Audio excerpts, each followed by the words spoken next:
Donald Trump's speech last night in Michigan was delayed by 3 hours, and it certainly wasn't worth the wait for the crowd that stuck around, because a good portion of the crowd did actually leave before Trump even got there. That clearly got him pretty upset in what turned out to be a disaster of a speech. But it wasn't just bad because it started late, it also stopped abruptly in the middle of it, in a shocking moment that then demonstrated Donald Trump's cognitive decline. And we are going to get into all of that. But before we do, if I could quickly ask you to leave a like on this video, and if you haven't already and enjoy our channel, to hit that subscribe button. It goes a long way, and it really means the world to me. Now let's get into some of this crazy Trump speech. Kamala Harris is leading a hate campaign now. She's got a new thing going. You know, I think now they're calling me a dictator. So they really... so much projection here from Trump. And as we always say, every Republican accusation is really an admission of the truth about them. And the fact that Donald Trump is saying that Kamala Harris is the one running a hate campaign when all he does is fearmonger is so crazy. And it's crazier that right after he said that, he said this. These animals, these dirty animals. I'm leading a movement of optimism and confidence and hope.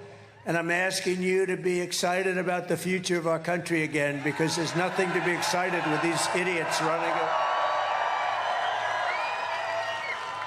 You're going to start. So you say that Kamala Harris is running a hate campaign, but you're calling Democrats dirty animals and referring to immigrants as less than people?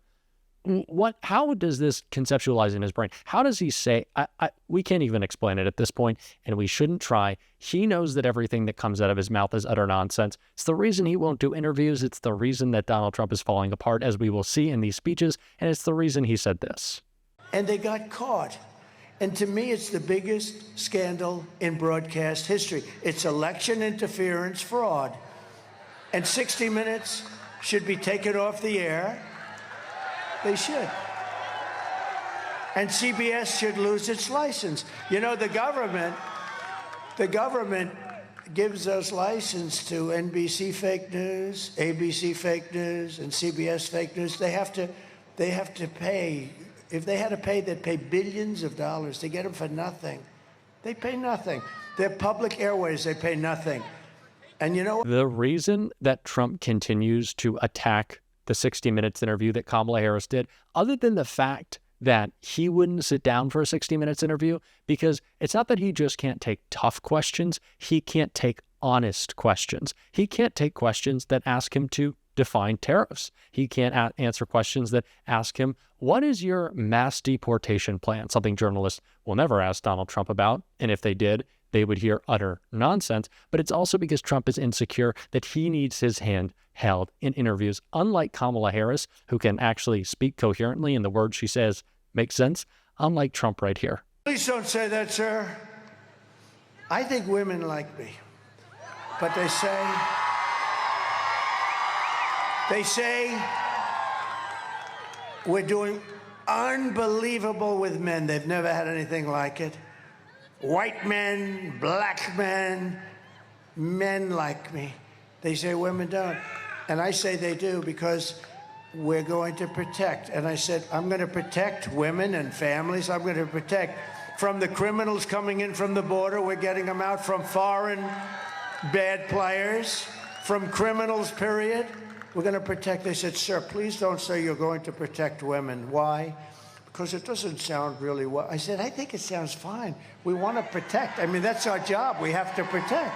So I think I should override my experts. Do you agree? We're going to override them, if you don't mind. And I will protect the birthright of our children to live in the richest and most powerful nation on the face of the earth. And thank you very much. What planet are we living on in which women like Donald Trump and see him as their protector? And why is Donald Trump continuing to use this line? Who are his handlers that have let him off his leash and let him say the most damaging things to his campaign? The gender gap in this election couldn't be larger. And this is really the closing argument that Donald Trump is trying to make, as Kamala Harris is having a rally in Texas like she did last night about abortion rights that Donald Trump stripped from women. And we are going to get into that in a little bit. But before we do, let's check out a little bit more of this speech from Trump. Our country, it's terrible. The United States is now an occupied country. We're an occupied country. And you don't maybe see it around here as much, and who knows, but you probably will. But all over, they're seeing it. And they're also taking Hispanic jobs and black jobs. They're taking jobs from the black population and the Hispanic population. And this crummy administration that we have is trying to hold back the numbers. The numbers are astronomical. Wait till you see the numbers of the black population lost jobs and the Hispanic population lost jobs. And they're trying. The fear-mongering never stops. It is angry, it is upset, it is agitated, it is aggrieved. It's all the Trump speeches ever are. It's why people leave early. It's why they leave in the middle of it. It's why I'm sure they regret not leaving at the end. But like I said, this Trump speech, through its hiccups, through its ups and downs, and there were plenty, eventually, like we've seen a couple other ones, was abruptly stopped. And when it was, you'll see the crazy thing that Donald Trump decided to do. Should we listen to a nice song while we wait? Okay, Ave Maria by Pavarotti. You want to do it? We'll listen to a song. I want the doctors to take their time. So there was a medical emergency in the crowd. One of Donald Trump's supporters is in crisis. He doesn't check in. He doesn't care. He stands in silence for a little bit as the rally stops and says, how about we put on Ave Maria? How about I sway around to that song again? And he did for about 5 minutes. The rally stopped and he's just swaying around on stage again. He did it again. If this was any other person, if this was Kamala Harris, this would be the only story that we talked about, that she just wants to dance around on stage to her favorite song.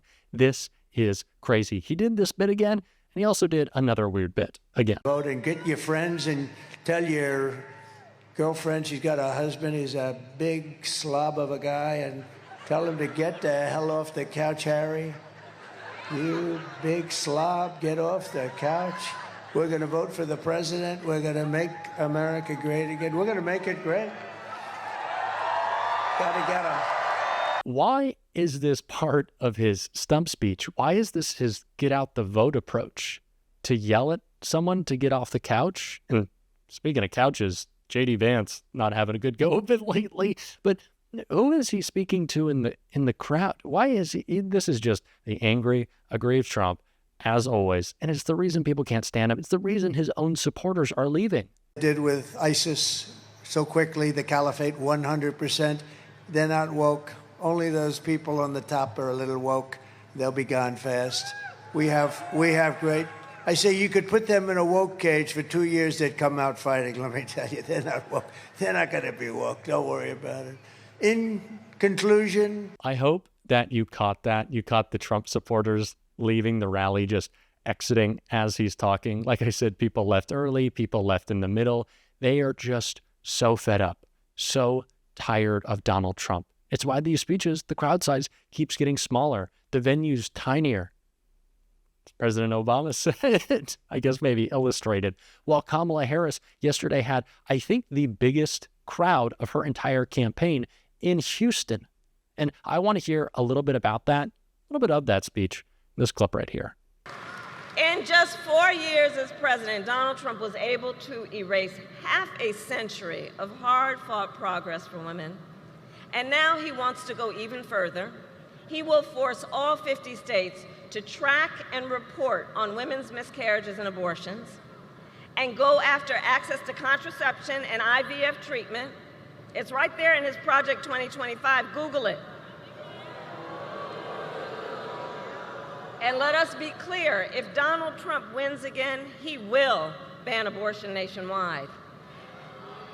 And though we are in Texas tonight, I say it to the folks who might be watching from home, for anyone watching from another state, know this: if you think you are protected from Trump abortion bans because you live in Michigan or Pennsylvania or Nevada or New York or California, or any state where voters or legislators have protected reproductive freedom, please know, no one is protected if there is a Trump national abortion ban, and it will outlaw abortion in every single state. Understand that. Donald Trump even said everyone wanted Roe v. Wade to be overturned. Well, a woman in Ohio was arrested and charged after having a miscarriage. So was a woman in South Carolina. They didn't want this.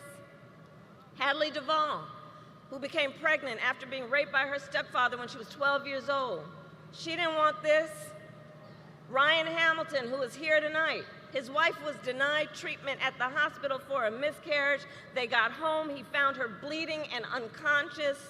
He dressed her, put her in a car, packed up their 9-month-old child, and drove to a different emergency room where doctors told them she could have died. Ryan didn't want this. Let's be clear. And the men across America, this needs to be said, men across America do not want to see their daughters and wives and sisters and mothers put at risk because their rights have been taken. I see the men here, and I thank you. The men of America don't want this. A closing message of the damage that Donald Trump will do to our country if he is elected. And not just him, but the people who will be unleashed around him. He is dangerous, and he would empower those dangerous cultists closest to him. That is what we need to keep talking about, and it's what we're going to talk about on this show every single day. And if you want to support that, as always, you can hit that subscribe button. You can leave a like on this video, and if you stuck around to the end, you can drop a blue heart in the comments. And until next time, I'll see you soon.